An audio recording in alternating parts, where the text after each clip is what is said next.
Hey Leute, herzlich willkommen zu einer weiteren Folge hier auf meinem YouTube-Kanal Reveal Rabbit. Und bevor wir mit dem Video hier starten, eine ganz kurze Info, da ist wahrscheinlich viele interessiert. Wo bleibt der zweite Teil zu dieser Drohne, der eShine Wizard X220? Ich wollte diesen Teil schon längst abgefilmt haben, dachte mir, ach komm, so ganz chillig, ich schließe das Teil an den Rechner, aktiviere noch den Air Mode, denn der ist nicht von Anfang an aktiviert. Beim Air Mode drehen sich die Motoren immer um einen gewissen Prozentsatz. Das heißt, selbst wenn ihr Schub wegnehmt, könnt ihr irgendwo so runterfallen, ohne dass euch der Kopter unkontrolliert auf den Boden stürzt, weil sich die Propeller ja weiter drehen. Naja, egal.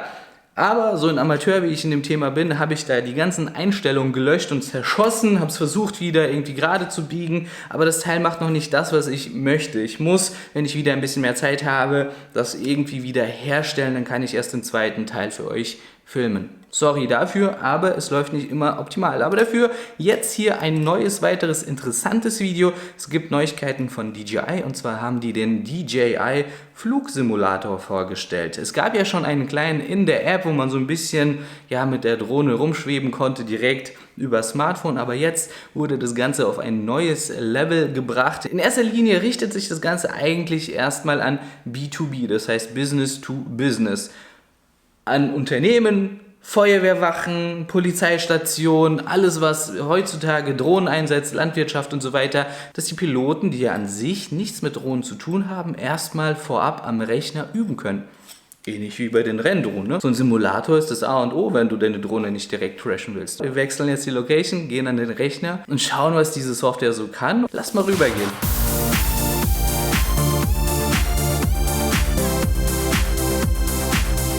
Wir sind jetzt am Rechner angekommen. Im Browser meiner Wahl habe ich eingegeben www.dji.com/de/simulator und dann kommen wir auf diese deutschsprachige Seite.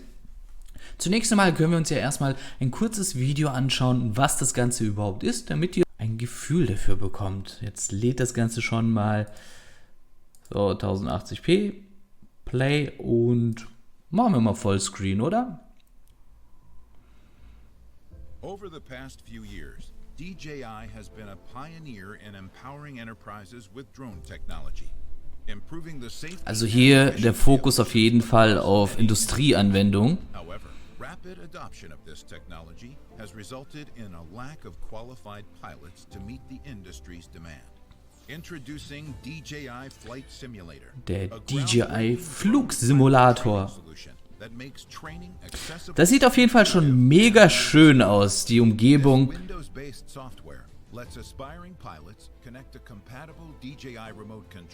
Okay, hier bin ich drauf gespannt, was genau unterstützt wird an Controllern.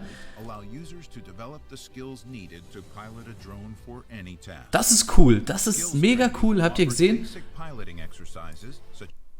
Die ganzen Basics, die man braucht, um eine Drohne fliegen zu können, das verkehrt rum denken, wenn eine Drohne anders zu euch rum gedreht ist, ne? Ihr fliegt dann nach rechts, müsst aber nach links drücken und so weiter. Das ist schon mal cool, dass so Sachen hier in diesem Programm trainiert werden können, denn ich will nicht wissen, wie viele Leute, Anfänger, ist ja komplett verständlich, bei sowas schon ihre Drohne gecrashed haben. Und wenn sowas am Rechner geübt wird, ist das schon eine sehr feine Sache.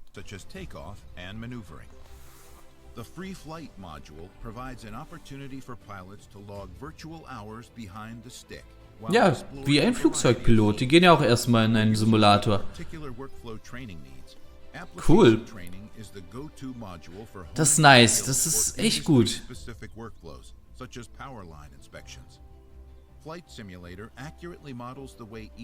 Könnte Far Cry von der Grafik sein, oder?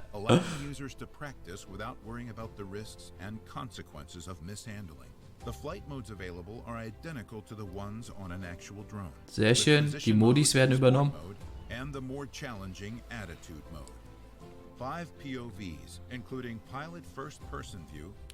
So 5 unterschiedliche Ansichten haben wir.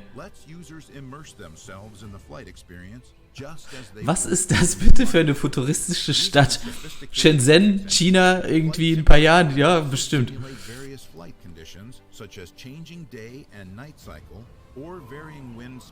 Nice. Ihr könnt anscheinend die kompletten Natureinflüsse einstellen. Von den Wolken, von der Dichte, von der Intensität bis hin zum Wind und so weiter. Das ist schon sehr gut umgesetzt. an opportunity to practice for the job with the right tool. As more enterprises continue to adopt drone technology, the need for qualified drone pilots will continue to grow. Flight Simulator establishes a new standard for drone pilot training and paves the path for a new generation of professional pilots. Okay, also, das Video hat uns auch nochmal so ein bisschen klar gemacht, ja, in erster Linie richtet sich das Ganze an Unternehmen und so weiter, aber nichtsdestotrotz sind hier auch Drohnen mit dabei, die für uns Freizeitpiloten, Filmemacher und so weiter auch interessant sind. Zum einen natürlich, die Vollversion des Ganzen kostet Geld, aber es gibt auch eine kostenlose Version, in diese ich heute mit euch zusammen gerne mal reinschauen möchte. Ja, das hatten wir ja eben schon im Video. Und jetzt hier, nahtlose Integration. Ja, hier steht, der Flugsimulator kann spielend leicht mit Windows-PCs und Fernsteuerung von DJI verwendet werden. Hört sich ja cool an, eine nahtlose Integration. Okay, und was ist mit den Jungs, die an einem Mac arbeiten?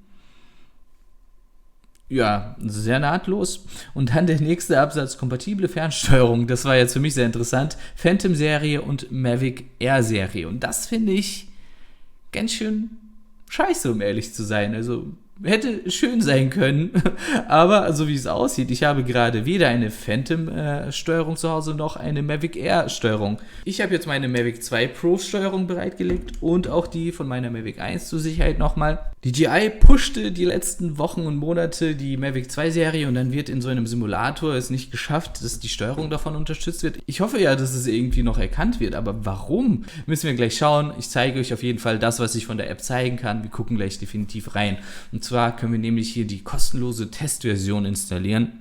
Da kriegen wir Drohnen für Konsumenten, ja, die Mavic-Modelle und so weiter, gehe ich mal davon aus. Allgemeine Einstellungen, freier Flug und so weiter, und auf Anfrage kann man sich hier die Enterprise-Version dann kaufen und so weiter. Naja gut, ich gehe jetzt auf Herunterladen und melde mich, wenn das Ganze installiert ist. Okay Leute, das Programm ist heruntergeladen, ich habe es auch ganz normal installiert. Ich hatte es auch schon einmal geöffnet, um das Ganze vorab zu testen, damit ich hier nicht zu sehr ins kalte Wasser falle, und siehe da, es ging nichts. Weder mit meinem Mavic 2 Pro Controller, noch mit meinem Mavic 1 Pro Controller. Aber es gibt noch ein bisschen Hoffnung. Und zwar habe ich gelesen, dass man wohl, nachdem man das Programm installiert hat, den Controller übers USB-Kabel dem Rechner verbinden soll. Und zwar geht ihr dann in den Ordner, wo das Programm installiert ist, bei mir in dem Fall auf dem Datenträger D, und installiert diese Datei, den DJI USB, das ist eine Exe-Datei. Installieren und dann nochmal am besten den Computer neu starten. Das habe ich eben auch gemacht und wir schauen einfach mal, ob wir das Ganze zum Laufen bekommen. Total komische Sache, warum das so über 5 Ecken gelöst ist. Klar, das ist jetzt keine Endkundenlösung, aber trotzdem, ich meine, hey, ihr habt so ein Ding, warum kann nicht jeder üben? Gut, installiert das. Danach öffnet ihr das Programm, den DJI Flight Simulator. Ihr müsst euch vorab einloggen mit eurem DJI-Konto. Das ist genau der gleiche Account, den ihr benutzt, um auch mit der Drohne fliegen zu können. Wenn ihr die Go-App startet, werdet ihr einmalig gefragt, hier, was sind deine Login-Daten? Dort werden dann alle Flugdaten gespeichert und so weiter. Gut, nach diesem Fenster hier gehen wir auf Start und jetzt kommt erstmal Musik. Das ist so abgehakt. Normalerweise geht das Intro weiter. Das Ganze startet jetzt hier mit so einer Sicht auf ein DJI Showroom. Wir sehen schon DJI The Future of Possible. Und da unten stehen schon die einzelnen Drohnen. Sehr schön modelliert.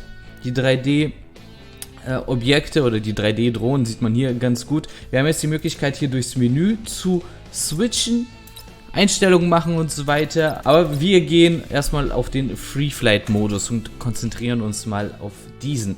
Und hier können wir zunächst einmal eine Drohne für uns auswählen, mit der wir fliegen möchten. Hier zum Beispiel ein Mavic 2 Zoom in dem Fall.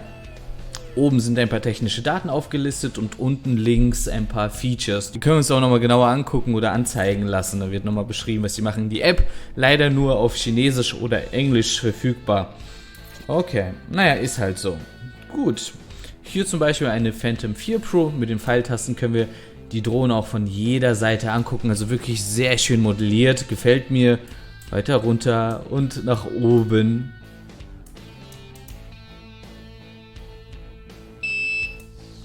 Ja. Controller will runterfahren, weil ich hier nichts gedrückt habe. Aber es geht. Cool.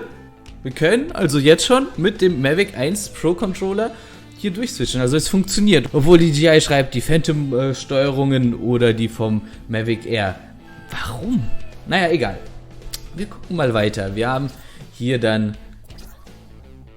den Inspire 1 Pro mit der X5 Kamera zum Beispiel. Den kleinen Spark. Also wirklich schön gemacht, oder? Immer noch ein cooles Dröhnchen, nur die Verbindungsreichweite oder Qualität ist nicht so nice. Lasst uns mal den Inspire abchecken. Auch wenn diese Drohne mittlerweile für uns Privatanwender ja nicht mehr so interessant geworden ist. Das Fliegen damit ist geil, aber das Schleppen nicht so. Okay, wir nehmen jetzt mal diesen Vogel. Zack. Im nächsten Schritt können wir uns jetzt die Location aussuchen. Entweder die Freeflight City. Ja, dann haben wir noch die Freeflight Islands oder den Freeflight Hangar. Wie gesagt, hier gibt es die unterschiedlichsten Modis, sind nicht alle freigeschaltet, deswegen machen wir erstmal so ein Freeflight und ich beschreibe euch mal, scheint ja jetzt zu gehen mit dem Controller, ich bin jetzt doch mega happy. Ich beschreibe euch, ob die Flugeigenschaften real sind hier in diesem Simulator. Gut. Wir nehmen die Insel und hier können wir uns direkt aussuchen, von welchem Punkt aus wir starten. Wir haben hier einmal den Take-Off Point 1, 2, 3 und 4. Ich würde mal sagen, das sieht schön aus. So, jetzt ist auch die Musik weg, ich muss auch nicht so schreien. Die machen sogar hier Werbung für den Mavic 2 Pro, aber geben nicht an auf der Webseite, dass der Controller kompatibel ist. Also ich weiß nicht, ich habe es jetzt mit dem Mavic 2 Pro auch noch nicht geschafft, aber mit dem 1er Pro ging es jetzt. Weiß ich nicht, was da das Problem ist.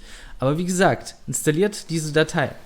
Okay, wir sehen jetzt zunächst einmal schon mal den Startpunkt. Hier schön das Gras, welches im Wind hin und her schwebt. Und bevor wir gleich starten, will ich euch noch mal was zeigen. Wir haben hier nämlich unterschiedlichste Ansichten. Wenn ihr auf C drücken, können wir auf die Tablet-Ansicht switchen, wo wir dann die DJI Go-App sehen. Ja, da oben die ganzen Verbindungsqualitäten, den LiPo-Status und so weiter. Also das ist wirklich First Person, wie man es sehen würde, wenn man fliegt. Was cool ist, hier der Controller, natürlich auch vom Inspire, erkennt man unten rechts bei der Homecoming-Taste an dem kleinen Regler. Über diesen Regler hat man dann früher die Arme ein- und ausgeklappt. Okay, die nächste Ansicht ist dann direkt die App-Ansicht und dann noch einmal ein wenig näher an der Drohne dran. Wir können aber auch noch, wenn wir Enter drücken, dieses Menü hier einblenden. Und hier können wir diverse Sachen einstellen. Zum Beispiel unter Difficulty können wir bestimmen, welche Windstärke herrscht. Ja? Das sieht man jetzt ganz gut am Himmel. Der bewegt sich viel schneller, weil der Wind ihn ja mitzieht. Das ist schon interessant. Die Windrichtung können wir bestimmen, ob wir jetzt gegen den Wind fliegen müssen, was natürlich eine ganz andere Flugeigenschaft ist. Der Kopter muss mehr kämpfen, der LiPo geht viel schneller zu Neige und so weiter. Mit dem Wind können wir ein bisschen schneller fliegen und so Kram. Schon sehr interessant. Und dann können wir auch hier diverse Umwelteinflüsse einstellen. Ja, können wir ein bisschen klareren Himmel reinzaubern, so kleine Cumuluswölkchen. Hier können wir die Lichtbestimmung einstellen. Natürlich auch auf Abendstimmung gehen und so weiter. Schon sehr interessant das Ganze. Aber wir machen so ein bisschen mehr Helligkeit rein. Und auch wieder hier raus. Alles klar. Mal gucken, ob das jetzt funktioniert. Beide Sticks nach unten rechts und unten links. Zack. Okay, heben wir mal ab. Jawohl. Schön. Also, wenn der Kopter jetzt so steht, er wandert zwar ganz leicht, minimal, aber für meinen Geschmack schon ein bisschen zu angenagelt, weil wir sehen ja, die Bäume bewegen sich da unten, ne? Und da muss ja eigentlich viel Wind herrschen. Egal, wir fliegen mal los hier. Jetzt fast die Bäume mitgenommen. Ja, interessant. Ich bin mal gespannt. Wenn wir jetzt mal den Schub wegnehmen, Genau, die Drohne bremst auch von alleine ab. Wenn ich jetzt zum Beispiel landen will und komplett runtergehe, ne, normalerweise wird die Drohne jetzt hin und her schaukeln, weil unter dem Kopter so Turbulenzen erzeugt werden. Das merkt man hier gerade zum Beispiel auch nicht so wirklich. Ne? Ich meine, es ist ein Simulator, das müsste ja eigentlich sehr real dann alles gemacht werden. So, jetzt gehen wir ein bisschen runter in der Höhe. Fliegen hier mal durch. So Kunststückchen sollte man ja im realen Leben eigentlich nicht machen, aber wir können es ja mal ausprobieren. Ne? Lasst uns mal zu diesem Leuchtturm oder was das da draußen ist, fliegen. 75 km/h haben wir jetzt drauf. Jetzt schon 80. Ich switch mal ganz kurz in die andere Ansicht. Ah, schaut mal. Das ist jetzt quasi die Pilotensicht, als würdet ihr den Kopter beobachten am Himmel. Interessant. Switchen wir mal weg. Okay, wir fliegen jetzt mal so weiter. 85% Akkuladung haben wir noch. Das ist auch interessant zu sehen. Sind jetzt 350 Meter weg. Mal schauen, ob die Verbindung sogar irgendwann anfängt abzubrechen, was ja mehr als real wäre. Wenn ja, was passiert dann? Höhe, können wir auch noch ein bisschen gehen. Okay. Also, wir sind jetzt gleich 800 Meter weg. Oh, jetzt hier. Ah, okay. Guck mal hier. Bei 1 Kilometer Entfernung hat er mal geschimpft. Da hat natürlich die DJI so ein bisschen geschönt, ne? So, gerade hier in so einer Umgebung mit viel Wasser und Felsen, was das Signal 100 pro stören würde. Also nach 1 Kilometer, da kann mal so eine Bildstörung kommen. Was ist das eigentlich für ein Ding hier? Das ist eine Aussichtsplattform, wow. Den Gimbal mal runter bewegen, ja, in der Draufsicht. Interessant. Jetzt wieder zurück. Ja, also, so auf den ersten Blick, natürlich muss man da so ein paar Stunden rein investieren und fliegen und kennenlernen, aber gefühlt ist es nicht wirklich, man kann damit üben, keine Frage, gerade für Anfänger mega gut. Ja, da bröckelt das Signal wieder. Aber so wirklich 100%, wie es in echt ist, ist es noch nicht. Gut, es ist ein Simulator, kann man sich drum streiten. Man merkt es einfach im Verhalten des Kopters, wenn man schon einige Flugstunden investiert hat, merkt man den Unterschied einfach. Aber wie gesagt, für den Anfang ganz okay, auch dass wir hier schon 2 Kilometer weggeflogen sind. Wir können es ja drauf schieben, dass wir im FCC-Raum unterwegs sind und mehr Reichweite haben, aber das probieren wir jetzt mal aus, ne?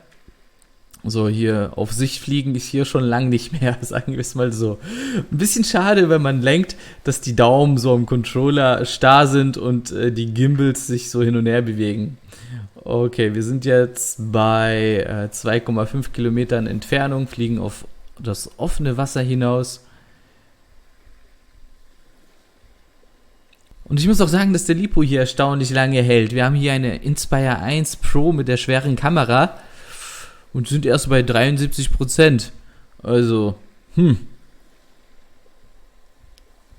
wirkt ein bisschen geschönt im Vergleich zum realen Leben. Weiß nicht, ob das so gemacht worden ist, damit man besser üben kann, aber man muss sich ja irgendwo auf die Angaben verlassen können, ne? So, wir haben hier jetzt irgendein Sperrgebiet. Oh mein Gott, was ist das? Ah! Stürzt mir gerade ab? Nee. Okay, weiter können wir nicht rausfliegen. Hier ist so eine Schutzwand. Ich verstehe. Aber 3,6 Kilometer rausgeflogen und die Verbindung ist immer noch top. Läuft. So, Windräder. Auch hier sehr interessant. Ich weiß nicht, ob von euch schon mal jemand Erfahrungen mit Windrädern gemacht hat. Ich hoffe ja nicht. Da oben herrschen ja die brutalsten Turbulenzen. Wenn ihr an so einem Teil vorbeifliegt, da ist ein Windkanal des Todes. Also da wird eure Drohne mitgerissen, wenn ihr da direkt vorfliegt. Hier absolut kein Thema. Wenn das Teil still steht, verstehe ich. Aber wenn sich da was dreht, da muss irgendein Feedback bei der Drohne ankommen. Egal. Apropos Feedback. Wir feedbacken jetzt mal die Drohne. Hier volle Latte in den Pfosten. Boots.